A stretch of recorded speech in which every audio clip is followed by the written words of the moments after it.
When you think about improving your well-being, whether it's psychological, physical, or social well-being, it's really easy to feel overwhelmed.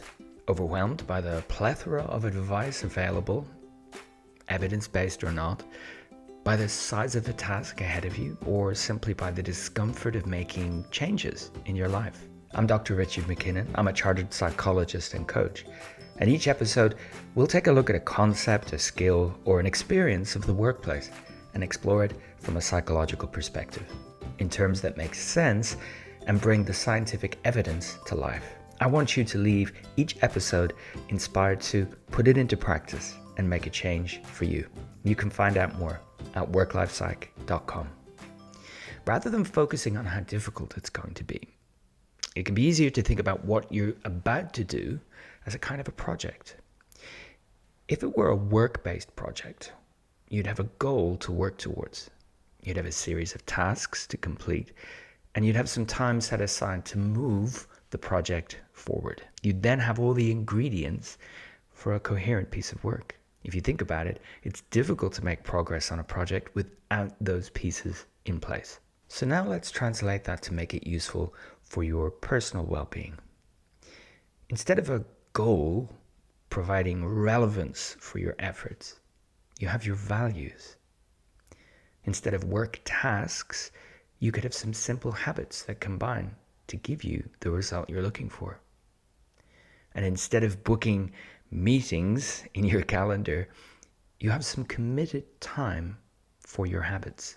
I want to talk about each of these in turn over the next few episodes, but for today, we're going to focus on values because well-being starts with values. We've all probably had the experience of a New Year's resolution or a sudden inspiration to make a change in our life. We've jumped on a bandwagon, we've started a new routine, and then it's quickly fallen by the wayside. One of the things that's missing in the recipe for change for so many of us, so much of the time, is authenticity. Is it a change we authentically want to make? Well, this is where values are so valuable. What are values? When working with my clients, I explain them as personal qualities that we want to see in the world. Values are what we want to do, not how we want to feel.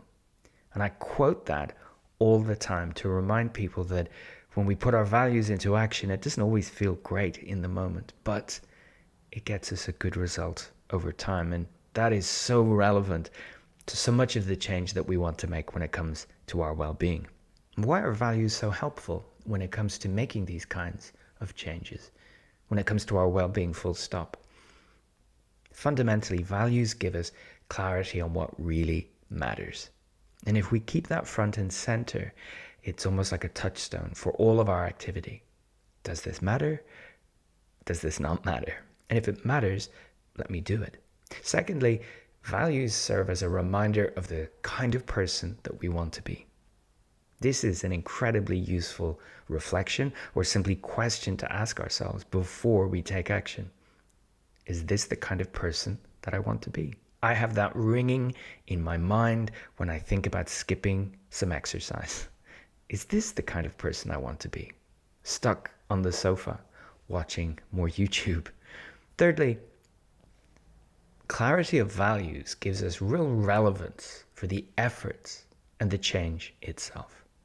It helps connect what we're doing with who we want to be and why we're doing it. This really helps us persist, especially on those days when we just don't feel like it. Values help us be authentic with how we're showing up in the world. And that authenticity is really good for us. And finally, values, well, we have an opportunity to bring them to life on a daily basis. And this means well-being focused or well-being promoting activity could be an everyday thing. So if you're inspired, for whatever reason, to make some changes in your life that you think are going to improve your well-being, whatever that means to you, then I think the first place to start is to get clarity on your values, to enable you to hang all of this activity off something that makes sense to you, something that's relevant to you, being the kind of person that you want to be. This helps you sidestep comparisons with others in your life or online. And it's so simple to remember, being the kind of person that you want to be. I'm going to share a link to a really simple online tool that assists you in getting that clarity of values. There is nothing like the anxiety of staring at a blank sheet of paper and asking yourself, what are my values? Instead, this is a neat little card sorting exercise online where at the end of it, you can download your list of most preferred, most important values in the form of a PDF for future reference. I hope you found this useful.